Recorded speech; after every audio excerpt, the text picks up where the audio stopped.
ਹਾਂਜੀ ਰਾਜੀ, ਅੱਜ ਆਪਾਂ ਪੰਜਾਬੀ ਦਾ ਦੂਸਰਾ ਪਾਠ ਆਪਣੇ ਆਪਣੇ ਥਾਂ ਸਾਰੇ ਚੰਗੇ, ਜੋ ਕਿ ਸ਼੍ਰੀਮਤੀ ਅੰਮ੍ਰਿਤਾ ਪ੍ਰੀਤਮ ਦਾ ਲਿਖਿਆ ਹੋਇਆ ਹੈ, ਉਹ ਕਰਾਂਗੇ। ਹੁਣ ਰਾਜੀ, ਇਹਦੇ ਨਾਮ ਤੋਂ ਹੀ ਸਪਸ਼ਟ ਹੋ ਜਾਂਦਾ ਹੈ ਕਿ ਆਪਣੇ ਆਪਣੇ ਥਾਂ ਸਾਰੇ ਚੰਗੇ। ਸਾਨੂੰ ਰਾਜੇ ਇਹ ਨਹੀਂ ਸਮਝਣਾ ਚਾਹੀਦਾ ਕਿ ਅਸੀਂ ਹੀ ਸਭ ਤੋਂ ਮਹਾਨ ਹੈ, ਸਾਡੇ ਵਿੱਚ ਸਭ ਤੋਂ ਵੱਧ ਜਿਹੜੇ ਆ ਗੁਣ ਆ ਅਤੇ ਮੇਰੇ ਤੋਂ ਇਲਾਵਾ ਹੋਰ ਵੀ ਕੋਈ ਵੱਡਾ ਨਹੀਂ ਹੈ। ਸਾਨੂੰ ਇਹ ਸਮਝਣਾ ਚਾਹੀਦਾ ਹੈ ਕਿ ਹਰ ਇੱਕ ਵਸਤੂ, ਚੀਜ਼, ਜਗ੍ਹਾ ਜਾਂ ਆਦਮੀ, ਮਨੁੱਖ ਆ, ਕਿਸੇ ਨੂੰ ਵੀ ਲੈ ਲਈਏ, ਹਰ ਇੱਕ ਦੇ ਵਿੱਚ ਕੋਈ ਨਾ ਕੋਈ ਗੁਣ ਜ਼ਰੂਰ ਹੁੰਦਾ ਹੈ। ਹਰ ਇੱਕ ਪਾਠ, ਹਰ ਇੱਕ ਕਿਵਤਾ ਹੈ ਜਿਹੜੀ ਆਪਾਂ ਨੂੰ ਕੋਈ ਨਾ ਕੋਈ ਸੇਧ ਦਿੰਦੀ ਆ, ਕੋਈ ਨਾ ਕੋਈ ਸਾਨੂੰ ਸਿੱਖਿਆ ਜ਼ਰੂਰ ਦਿੰਦੀ ਆ। ਇਹ ਨਹੀਂ ਸਾਨੂੰ ਸਮਝਣਾ ਚਾਹੀਦਾ ਕਿ ਜਿਹੜਾ ਲੈਸਨ ਹੈ ਸਾਨੂੰ ਪੜ੍ਹਨਾ ਹੀ ਪਊ, ਯਾਦ ਕਰਨਾ ਪਊ। ਇਹ ਦਿੱਤੇ ਹੀ ਤਾਂ ਹੁੰਦੇ ਆ ਕਿ ਆਪਾਂ ਨੂੰ ਜਿਹੜੇ ਆ ਕੋਈ ਨਾ ਕੋਈ ਤਜਰਬਾ ਕੱਢ ਕੇ ਦਿਖਾਇਆ ਜਾਂਦਾ ਹੈ, ਆਪਣੀ ਜ਼ਿੰਦਗੀ ਨਾਲ ਰਿਲੇਟਡ ਹੀ ਕੁਝ ਨਾ ਕੁਝ ਦੱਸਿਆ ਜਾਂਦਾ ਹੈ, ਉਸ ਦੇ ਬਾਰੇ ਸਿੱਖਿਆ ਦਿੱਤੀ ਜਾਂਦੀ ਆ। ਇਸ ਲੈਸਨ ਦੇ ਵਿੱਚ ਆਪਾਂ ਨੂੰ ਇਲਾਇਚੀ, ਸੌਂਫ, ਜਮੈਣ, ਅੰਬਚੂਰ, ਅਨਾਰਦਾਣਾ ਆਦਿ ਵਸਤੂਆਂ ਦਿੱਤੀਆਂ ਗਈਆਂ ਹਨ, ਪਰ ਦਿੱਤੀਆਂ ਕੀ ਆ, ਆਪਣੇ ਨਾਲ ਸੰਬੰਧਿਤ ਉਦਾਹਰਨਾਂ ਦੇ ਕੇ ਆਪਾਂ ਨੂੰ ਸਮਝਾਇਆ ਜਾਂਦਾ ਹੈ। ਜਿਵੇਂ ਆਪਾਂ ਰਾਜੇ ਆਪਣੇ ਜਮਾਤ ਦੇ ਵਿਦਿਆਰਥੀਆਂ ਦੀ ਗੱਲ ਕਰ ਲਈਏ, ਤੁਹਾਡੇ ਵਿੱਚੋਂ ਕੁਝ ਬੱਚੇ ਚੰਗੀ ਤਰ੍ਹਾਂ ਯਾਦ ਕਰ ਲੈਂਦੇ ਹੋਣਗੇ, ਕੁਝ ਬੱਚੇ ਖੇਡਣ ਵਿੱਚ ਅੱਗੇ ਹੋਣਗੇ, ਕੁਝ ਬੱਚੇ ਗਾਉਣ ਵਿੱਚ ਅੱਗੇ ਹੋਣਗੇ। ਸਾਰਿਆਂ ਦੇ ਵਿੱਚ ਆਪਣੇ ਆਪਣੇ ਗੁਣ ਹੁੰਦੇ ਆ, ਕੋਈ ਕਿਸ ਗੱਲ ਅੱਗੇ ਮਾਹਰ ਹੈ, ਕੋਈ ਕਿਸ ਗੱਲ ਅੱਗੇ। ਚਲੋ ਆਪਾਂ ਅੱਜ ਇਸ ਪਾਠ ਦੇ ਦੁਆਰਾ ਸਮਝਦੇ ਹਾਂ ਕਿ ਇਹ ਜਿਹੜਾ ਆਪਾਂ ਨੂੰ ਪਾਠ ਦਿੱਤਾ ਹੋਇਆ ਹੈ, ਆਪਣੇ ਆਪਣੇ ਥਾਂ ਸਾਰੇ ਚੰਗੇ, ਇਹ ਕੀ ਸਿੱਖਿਆ ਦਿੰਦਾ ਹੈ। ਕੀ ਹੈ ਕਿ ਰਸੋਈ ਦੀ ਅਲਮਾਰੀ ਵਿੱਚ ਇਲਾਇਚੀ, ਸੌਂਫ, ਇਲਾਇਚੀ ਜਿਹੜੀ ਆਪਾਂ ਚਾਹ ਵਿੱਚ ਪਾਉਂਦੇ ਹਾਂ, ਤੁਹਾਨੂੰ ਪਤਾ ਹੀ ਹੈ। ਸੌਂਫ ਜੋ ਆਪਾਂ ਇਸ ਨੂੰ ਵੀ ਚਾਹ ਵਿੱਚ ਪਾਇਆ ਜਾਂਦਾ ਹੈ, ਕਈ ਵਾਰ ਮਿੱਠੀਆਂ ਵਸਤੂਆਂ ਬਣਾਉਂਦੇ ਹਾਂ ਉਸ ਦੇ ਵਿੱਚ ਪਾਉਂਦੇ ਹਾਂ। ਜਵੈਣ ਵੀ ਸੌਂਫ ਦੇ ਵਾਂਗ ਥੋੜ੍ਹੀ ਜਿਹੀ ਬਰੀਕ ਹੁੰਦੀ ਹੈ, ਥੋੜ੍ਹੀ ਜਿਹੀ ਕੁੜੱਤਣ ਹੁੰਦੀ ਹੈ ਇਹਦੇ ਵਿੱਚ, ਇਸ ਨੂੰ ਅਚਾਰ ਵਗੈਰਾ 'ਚ ਪਾਇਆ ਜਾਂਦਾ ਹੈ। ਅੰਬਚੂਰ ਅਤੇ ਅਨਾਰਦਾਣਾ, ਠੀਕ ਆ। ਅੰਬਚੂਰ ਮਤਲਬ ਕਿ ਅੰਬ ਦਾ ਚੂਰਨ, ਅਨਾਰਦਾਣਾ ਅਨਾਰ ਦੇ ਜਿਹੜੇ ਦਾਣੇ ਆ ਉਹਨੂੰ ਕਿਹਾ ਗਿਆ ਹੈ। ਕਹਿੰਦੇ ਆ ਕਿ ਰਸੋਈ ਦੀ ਅਲਮਾਰੀ ਦੇ ਵਿੱਚ ਇਹ ਵਸਤੂਆਂ ਜਿਹੜੀਆਂ ਵੱਖ-ਵੱਖ ਲਿਫਾਫਿਆਂ ਦੇ ਅੰਦਰ ਪਈਆਂ ਸਨ। ਜਦੋਂ ਆਪਣੇ ਘਰ ਦੇ ਵਿੱਚ ਵੀ ਅਜਿਹੀਆਂ ਚੀਜ਼ਾਂ ਆਪਾਂ ਉਹਨਾਂ ਨੂੰ ਕਿਸੇ ਬਰਤਨ ਵਿੱਚ ਪਾ ਕੇ ਰੱਖ ਦਿੰਦੇ ਹਾਂ, ਤਾਂ ਜਦੋਂ ਆਪਾਂ ਕਿਸੇ ਸ਼ੌਪ ਤੋਂ, ਦੁਕਾਨ ਤੋਂ ਲੈਣ ਜਾਂਦੇ ਹਾਂ ਤਾਂ ਉਹ ਵੱਖ-ਵੱਖ ਲਿਫਾਫਿਆਂ ਦੇ ਵਿੱਚ ਆਪਾਂ ਨੂੰ ਪਾ ਕੇ ਦਿੰਦੇ ਆ। ਜਦੋਂ ਮਈ ਦਾ ਮਹੀਨਾ ਆਇਆ, ਜਿਵੇਂ ਹੁਣ ਗਰਮੀ ਬਹੁਤ ਪਈ ਆ, ਮਈ ਦਾ ਮਹੀਨਾ ਚੱਲ ਰਿਹਾ ਹੈ, ਕਿ ਕਹਿੰਦੇ ਜਦੋਂ ਮਈ ਦਾ ਮਹੀਨਾ ਆਇਆ, ਕੀ ਹੋਇਆ ਕਿ ਦੁਪਹਿਰ ਵੇਲੇ ਇਲਾਇਚੀ ਨੂੰ ਬਹੁਤ ਗਰਮੀ ਲੱਗੀ। ਉਹ ਸਭ ਤੋਂ ਜਲਦੀ ਲਿਫਾਫੇ ਵਿੱਚੋਂ ਬਾਹਰ ਆ ਗਈ। ਫਿਰ ਸੌਂਫ ਨੂੰ ਵੀ ਗਰਮੀ ਲੱਗੀ ਅਤੇ ਜਵੈਣ ਨੂੰ ਵੀ ਗਰਮੀ ਲੱਗੀ, ਅੰਬਚੂਰ ਅਤੇ ਅਨਾਰਦਾਣੇ ਨੂੰ ਵੀ ਗਰਮੀ ਲੱਗੀ। ਸਾਰੇ ਹੀ ਲਿਫਾਫਿਆਂ ਵਿੱਚੋਂ ਬਾਹਰ ਨਿਕਲ ਆਏ। ਨੇੜੇ ਢੱਕਣ ਉੱਤੇ ਪੂਦਨਾ ਪਿਆ ਸੀ। ਕਿਸੇ ਵੀ ਬਰਤਨ ਨੂੰ ਆਪਾਂ ਜਿਸ ਪਲੇਟ ਜਾਂ ਥਾਲ ਦੇ ਨਾਲ ਢੱਕਦੇ ਹਾਂ, ਹੁਣ ਢੱਕਣ ਹੁੰਦਾ, ਉਹਦੇ ਉੱਪਰ ਕੀ ਕਹਿੰਦੇ, ਪੂਦਨਾ ਪਿਆ ਸੀ। ਜਿਹਦੀ ਆਪਾਂ ਚਟਣੀ ਬਣਾਉਂਦੇ ਹੁੰਦੇ ਹਾਂ, ਉਹ ਪੂਦਨਾ ਜਿਹੜਾ ਪਿਆ ਸੀ। ਪੂਦਨੇ ਨੂੰ ਵੀ ਢੱਕਣ ਬੜਾ ਗਰਮ ਲੱਗਾ। ਪੂਦਨਾ ਢੱਕਣ ਉੱਤੋਂ ਉੱਤਰ ਕੇ ਆਪਣੇ ਬੇਲੀ ਅਨਾਰਦਾਣੇ ਕੋਲ ਆ ਗਿਆ। ਕਿਹਦੇ ਕੋਲੇ ਆ ਗਿਆ? ਅਨਾਰਦਾਣੇ ਕੋਲੇ। ਅਗਲੇ ਪੈਰੇ ਵਿੱਚ ਇਲਾਇਚੀ ਆਪਣੇ ਆਪ ਨੂੰ ਇਹਨਾਂ ਸਭਨਾਂ ਵਿੱਚੋਂ ਉੱਤਮ ਸਮਝਦੀ ਸੀ। ਉਹ ਕਹਿਣ ਲੱਗੀ, ਮੈਂ ਬੜੀ ਸੁੰਦਰ ਹਾਂ, ਗੁਣਾਂ ਵਿੱਚ ਵੀ ਸਭ ਤੋਂ ਚੰਗੀ ਹਾਂ, ਤੁਸੀਂ ਮੇਰੇ ਨੇੜੇ ਬੈਠੇ ਚੰਗੇ ਨਹੀਂ ਲੱਗਦੇ। ਉਹ ਆਪਣੇ ਆਪ ਨੂੰ ਮਹਾਨ ਸਮਝਦੀ ਸੀ। ਉੱਤਮ ਹੁੰਦਾ ਮਹਾਨ। ਕਹਿੰਦੀ ਕਿ ਮੈਂ ਹੀ ਸਭ ਤੋਂ ਸੁੰਦਰ ਹਾਂ, ਮੇਰੇ ਵਿੱਚ ਸਭ ਤੋਂ ਵੱਧ ਗੁਣ ਆ, ਮੈਂ ਸਭ ਤੋਂ ਚੰਗੀ ਹਾਂ, ਇਸ ਕਰਕੇ ਤੁਸੀਂ ਮੇਰੇ ਜਿਹੜੇ ਨੇੜੇ ਨਾ ਬੈਠੋ। ਮੈਂ ਤੁਹਾਡੇ ਵਿੱਚੋਂ ਸਭ ਤੋਂ ਮਹਿੰਗੀ ਹਾਂ। ਸ਼ਰਬਤ ਬਣਾਉਣ, ਮਿੱਠਾ ਪਾਣੀ ਜਿਹੜਾ ਆਪਾਂ ਬਣਾਉਂਦੇ ਹਾਂ, ਬਣਾਓ ਤਾਂ ਮੈਨੂੰ ਵਿੱਚ ਪਾ ਲਓ, ਮੈਂ ਤਾਂ ਚੰਗੀਆਂ ਚੰਗੀਆਂ ਮਠਿਆਈਆਂ ਵਿੱਚ ਵੀ ਪੈ ਜਾਂਦੀ। ਹੋਰ ਕੀ ਆ, ਸ਼ਰਬਤ ਬਣਾਓ ਤਾਂ ਵੀ ਪਾਇਆ ਜਾਂਦਾ ਹੈ ਅਤੇ ਮਠਿਆਈਆਂ ਦੇ ਵਿੱਚ ਵੀ ਮੈਨੂੰ ਵਰਤਿਆ ਜਾਂਦਾ, ਇਸ ਕਰਕੇ ਮੈਂ ਸਭ ਤੋਂ ਉੱਤਮ ਹਾਂ। ਅੱਗੇ ਹੈ ਸੌਂਫ ਤੇ ਜਵੈਣ ਇਕੱਠੀਆਂ ਬੈਠੀਆਂ ਸਨ। ਹੁਣ ਸੌਂਫ ਤੇ ਜਵੈਣ ਦੀ ਗੱਲ ਆ ਗਈ। ਉਹ ਦੋਵੇਂ ਇਕੱਠੀਆਂ ਬੈਠੀਆਂ ਸਨ।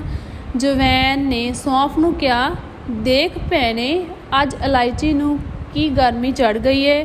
ਕਹਿੰਦੀ ਹੈ ਅਸੀਂ ਇਹਦੇ ਨੇੜੇ ਨਾ ਬੈਠੀਏ, ਕਿਤੇ ਦੂਰ ਚਲੀਆਂ ਜਾਈਏ। ਉਹ ਕਹਿੰਦੀਆਂ ਦੋਨੋਂ ਜਾਣੀਆਂ, ਸੌਂਫ ਤੇ ਜਵੈਣ ਕਹਿੰਦੀਆਂ ਵੀ ਵੇਖੋ ਇਹਨੂੰ ਕੀ ਗਰਮੀ ਚੜ੍ਹ ਗਈ ਆ। ਇਹ ਕਹਿੰਦੀਆਂ ਵੀ ਮੇਰੇ ਨੇੜੇ ਨਾ ਬੈਠੋ। ਵੱਡੀ ਗੁਣਾਂ ਵਾਲੀ ਉਹ ਕਹਿੰਦੀਆਂ। ਕਹਿੰਦੇ ਜਦੋਂ ਕਿ ਢਿੱਡ ਪੀੜ ਹੋਵੇ ਉਦੋਂ ਇਲਾਇਚੀ ਨੂੰ ਕੋਈ ਨਹੀਂ ਪੁੱਛਦਾ, ਸਾਰੇ ਤੈਨੂੰ ਜਾਂ ਮੈਨੂੰ ਹੀ ਖਾਂਦੇ ਹਨ। ਜੇ ਇਤਬਾਰ ਨਹੀਂ, ਯਕੀਨ ਨਹੀਂ ਤਾਂ ਹਕੀਮਾਂ ਵੈਦਾਂ ਕੋਲੋਂ ਇਹ ਸਾਡੇ ਗੁਣ ਪੁੱਛ ਕੇ ਦੇਖੋ। ਕਹਿੰਦੇ ਆ ਕਿ ਜਦੋਂ ਕਿਸੇ ਦੇ ਪੇਟ ਦਰਦ ਹੁੰਦਾ ਹੋਵੇ, ਢਿੱਡ ਪੀੜ ਹੁੰਦੀ ਹੋਵੇ ਤਾਂ ਉਦੋਂ ਇਲਾਇਚੀ ਨੂੰ ਕੋਈ ਨਹੀਂ ਪੁੱਛਦਾ, ਭਾਵੇਂ ਇਹ ਗੱਲ ਤੁਸੀਂ ਵੈਦ ਹਕੀਮਾਂ ਕੋਲੋਂ ਜਾ ਕੇ ਪੁੱਛ ਲਓ। ਜਦੋਂ ਰਾਜੇ ਕਈ ਵਾਰ ਕਿਸੇ ਦੇ ਪੇਟ ਦਰਦ ਹੁੰਦਾ ਤਾਂ ਉਹਨੂੰ, ਜਿਵੇਂ ਸਰਦੀ ਦੇ ਵਿੱਚ ਹੋਣ ਲੱਗ ਜਾਂਦਾ, ਤਾਂ ਉਹਨੂੰ ਥੋੜ੍ਹੀ ਜਿਹੀ ਜਵੈਣ ਦਿੱਤੀ ਜਾਂਦੀ ਹੈ, ਜਿਸ ਦੇ ਨਾਲ ਉਹਦੇ ਪੇਟ ਨੂੰ ਰਾਹਤ ਮਿਲਦੀ ਹੈ, ਕੋਈ ਆਰਾਮ ਆਉਂਦਾ ਹੈ। ਅਗਲੀ ਗੱਲ ਹੈ, ਸੌਂਫ ਬੋਲੀ, ਤੂੰ ਸੱਚ ਕਹਿੰਦੀ ਇਹ ਭੈਣ ਹੈ। ਜੇ ਕਿਸੇ ਸਿਆਣੇ ਕੋਲੋਂ ਇਨਸਾਫ ਕਰਾਇਆ ਜਾਵੇ ਤਾਂ ਉਹ ਤੇਰੀ ਗੱਲ ਸੱਚ ਦੱਸੇਗਾ। ਸੌਂਫ ਕਹਿੰਦੀ ਆ ਕਿ ਤੂੰ ਜਵੈਣ ਸੱਚ ਕਹਿੰਦੀ ਆ। ਜੇ ਕਿਸੇ ਸਿਆਣੇ ਬੰਦੇ ਕੋਲੋਂ ਨਿਆਂ ਲਿਆ ਜਾਵੇ, ਸਹੀ ਗੱਲ ਪੁੱਛੀ ਜਾਵੇ ਤਾਂ ਇਹ ਬਿਲਕੁਲ ਸਹੀ ਹੋਵੇਗੀ ਕਿ ਤੂੰ ਪੇਟ ਦਰਦ ਤੋਂ ਰਾਹਤ ਕਰਵਾਉਣੀ। ਇਲਾਇਚੀ ਆਪ ਨੂੰ ਬੜੀ ਗੁਣਾਂ ਵਾਲੀ ਸਮਝਦੀ ਏ, ਹੋਵੇਗੀ ਆਪਣੇ ਘਰ। ਉਹ ਉਸ ਨੂੰ ਕਹੀ ਜਾਂਦੀਆਂ ਇਲਾਇਚੀ ਨੂੰ ਕਿ ਉਹ ਆਪਣੇ ਘਰੇ ਸਿਆਣੀ ਹੋਵੇਗੀ। ਅਸੀਂ ਕੋਈ ਔਗਣਾਂ ਵਾਲੀਆਂ ਹਾਂ, ਸਾਡੇ ਵਿੱਚ ਕਹਿੰਦੇ ਆ ਕੋਈ ਵੀ ਔਗਣ ਨਹੀਂ ਹੈ। ਮੇਰੇ ਵਰਗੀ ਮਿੱਠੀ ਬਣ ਕੇ ਤਾਂ ਦੱਸੇ, ਸੁੰਘਣ ਵਿੱਚ ਭਾਵੇਂ ਚੰਗੀ ਏ ਪਰ ਸੁੰਘਣ ਨੂੰ ਮੈਂ ਕਿਹੜੀ ਮੰਨਦੀ ਹਾਂ। ਮੈਂ ਵੀ ਤੇਰੇ ਵਾਂਗ ਵੈਦਾਂ ਹਕੀਮਾਂ ਦੇ ਬੜੇ ਕੰਮ ਆਉਂਦੀ ਆ। ਹੁਣ ਸੌਂਫ ਵੀ ਕਹਿੰਦੀ, ਹੁਣ ਸੌਂਫ ਦੀ ਮਹਿਕ ਲੈ ਕੇ ਦੇਖੋ ਰਾਜੇ ਕਿੰਨੀ ਵਧੀਆ ਆਉਂਦੀ ਆ। ਉਹ ਕਹਿੰਦੀ ਮੈਨੂੰ ਵੀ ਭਾਵੇਂ ਮੇਰੇ ਬਾਰੇ ਵੀ ਵੈਦ ਹਕੀਮਾਂ ਕੋਲੋਂ ਪੁੱਛ ਲਓ, ਮੈਂ ਵੀ ਬਹੁਤ ਵਧੀਆ ਹਾਂ। ਅੱਗੇ ਅੰਬਚੂਰ ਦੀ ਵਾਰੀ ਆ ਗਈ। ਅੰਬਚੂਰ ਨੂੰ ਇਲਾਇਚੀ ਦੀ ਗੱਲ ਕੌੜੀ ਲੱਗੀ ਸੀ। ਉਹਨੇ ਕਿਹਾ, ਮੇਰੇ ਵਰਗੀ ਖਟਿਆਈ ਨਾ ਇਲਾਇਚੀ ਵਿੱਚ ਇਹ ਤੇ ਨਾ ਸੌਂਫ ਜਾਂ ਜਵੈਣ ਵਿੱਚ। ਮੇਰੀ ਖਟਿਆਈ ਬਿਨਾਂ ਕਿੰਨੇ ਖਾਣੇ ਚੰਗੇ ਨਹੀਂ ਲੱਗਦੇ। ਹੁਣ ਅੰਬਚੂਰ ਕੀ ਕਹਿੰਦਾ ਹੈ ਕਿ ਮੇਰੇ ਵਿੱਚ ਖਟਿਆਈ ਹੈ, ਮੈਂ ਹੀ ਸਭ ਤੋਂ ਵਧੀਆ, ਸੌਂਫ ਤੇ ਜਵੈਣ ਦੇ ਨਾਲੋਂ ਵੀ ਵਧੀਆ। ਅੱਗੇ ਗੱਲ ਆ ਗਈ ਰਾਜੇ ਅਨਾਰ ਦਾਣੇ ਦੀ। ਅਨਾਰ ਦਾ ਜਿਹੜਾ ਦਾਣਾ ਹੈ ਉਹਦੀ ਗੱਲ ਆ ਗਈ। ਅਨਾਰ ਦਾਣੇ ਨੂੰ ਬੜੀ ਗਰਮੀ ਲੱਗ ਰਹੀ ਸੀ। ਉਹ ਬੜੇ ਦੂਰ ਦਰਾਡੇ ਪ੍ਰਦੇਸ਼ ਤੋਂ ਆਇਆ ਸੀ। ਹੁਣ ਅੱਗੇ ਇਸ ਵਿੱਚ ਕਿਹਾ ਗਿਆ ਹੈ ਕਿ ਅਨਾਰ ਦਾਣਾ ਜਿਹੜਾ ਸੀ ਉਸ ਨੂੰ ਬਹੁਤ ਗਰਮੀ ਲੱਗੀ, ਕਿਉਂਕਿ ਉਹ ਕਸ਼ਮੀਰ ਤੋਂ ਆਇਆ ਹੋਇਆ ਸੀ। ਅਨਾਰਦਾਨੇ ਨੇ ਬੜੇ ਲਾਲ ਹੋ ਕੇ, ਮਤਲਬ ਕਿ ਗੁੱਸੇ ਵਿੱਚ ਹੋ ਕੇ ਕਿਹਾ, ਮੇਰੇ ਭਰਾ ਅੰਬਚੂਰ ਨੇ ਸੱਚ ਕਿਹਾ ਏ, ਖਟਿਆਈ ਬਿਨਾਂ ਕਿੰਨੇ ਹੀ ਖਾਣੇ ਚੰਗੇ ਨਹੀਂ ਲੱਗਦੇ। ਮੇਰੀ ਖਟਿਆਈ ਕਿੰਨੀ ਚੰਗੀ ਏ, ਪੂਦਨੇ ਦੀ ਚਟਨੀ ਮੇਰੇ ਤੋਂ ਬਿਨਾਂ ਚੰਗੀ ਨਹੀਂ ਲੱਗਦੀ।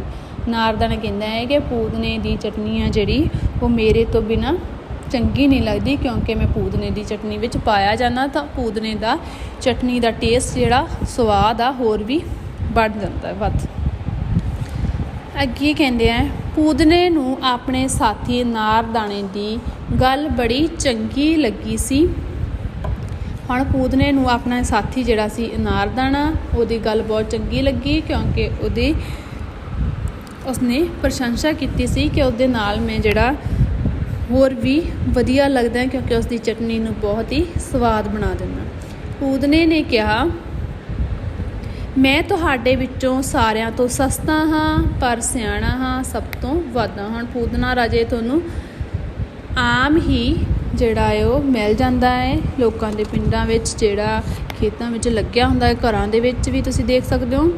ਤੁਹਾਡੇ ਵਿੱਚੋਂ ਸਾਰਿਆਂ ਵਿੱਚੋਂ ਸਸਤਾ ਹਾਂ ਪਰ ਸਿਆਣਾ ਸਭ ਤੋਂ ਵੱਧ ਹਾਂ। ਇਲਾਇਚੀ ਨੂੰ ਮਹਿੰਗੀ ਹੋਣ ਕਰਕੇ ਆਪਣੇ ਆਪ ਨੂੰ ਏਡੀ ਉੱਤਮ ਨਹੀਂ ਸਮਝਣਾ ਚਾਹੀਦਾ। ਉਹ ਕਹਿੰਦੇ ਇਲਾਇਚੀ ਮਹਿੰਗੀ ਆ, ਪਰ ਇਹ ਨਹੀਂ ਸਮਝਣਾ ਚਾਹੀਦਾ ਕਿ ਮੈਂ ਸਭ ਤੋਂ ਮਹਾਨ ਹੈ।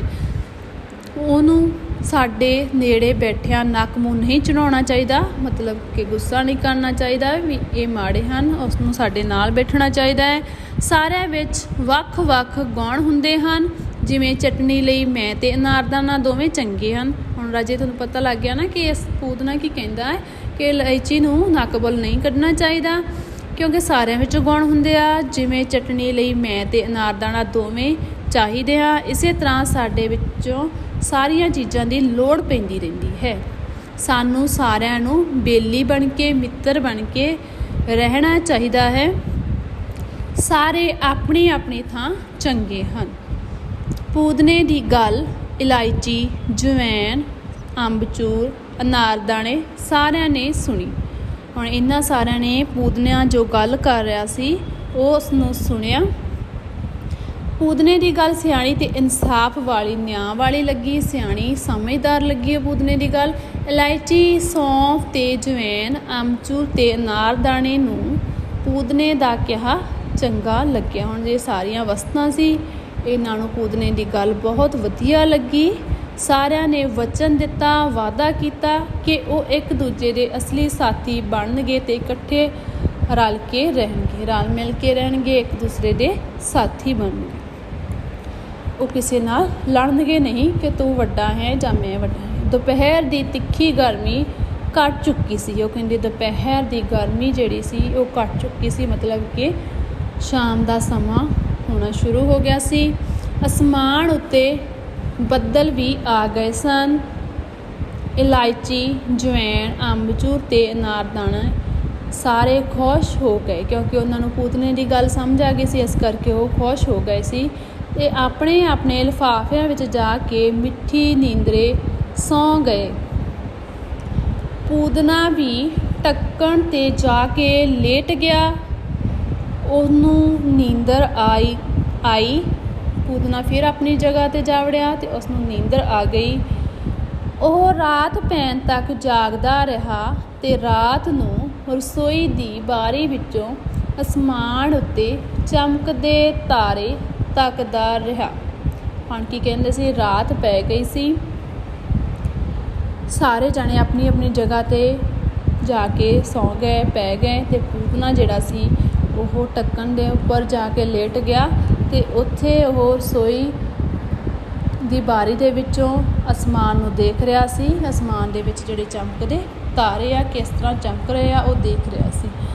ਹੁਣ ਦੇਖੋ ਰਾਜੀ, ਇਸ ਜਿਹੜਾ ਲੈਸਨ ਆਪਾਂ ਪੜ੍ਹਿਆ ਉਹਦੇ ਵਿੱਚ ਤਕਰੀਬਨ ਆਪਾਂ ਨੂੰ ਇਹ ਸਮਝ ਆ ਗਈ ਕਿ ਸਾਨੂੰ ਆਪਣੇ ਇੱਕ ਦੂਸਰੇ ਦੇ ਵਿੱਚ ਦੋਸ਼ ਨਹੀਂ ਕੱਢਣੇ ਚਾਹੀਦੇ, ਸਾਨੂੰ ਸਾਰਿਆਂ ਨੂੰ ਰਲ ਮਿਲ ਕੇ ਰਹਿਣਾ ਚਾਹੀਦਾ ਹੈ। ਇਹਨਾਂ ਨੇ ਆਪਾਂ ਨੂੰ ਵਸਤੂਆਂ ਦੀਆਂ ਉਦਾਹਰਨਾਂ ਦੇ ਕੇ ਸਮਝਾ ਦਿੱਤਾ ਤੇ ਇੱਕ ਪੂਤਨੇ ਨੇ ਗੱਲ ਕੀਤੀ ਜਿਸ ਵਿੱਚ ਸਾਰੇ ਹੀ ਰਲ ਕੇ ਇਕੱਠੇ ਹੋ ਗਏ ਤੇ ਉਹਨਾਂ ਨੇ ਪੂਤਨੇ ਦੀ ਗੱਲ ਮੰਨ ਲਈ ਅਤੇ ਇਕੱਠੇ ਮਿਲ ਕੇ ਇੱਕ ਦੂਸਰੇ ਨਾਲ ਰਹਿਣ ਦਾ ਉਹਨਾਂ ਨੇ ਵਾਅਦਾ ਕੀਤਾ।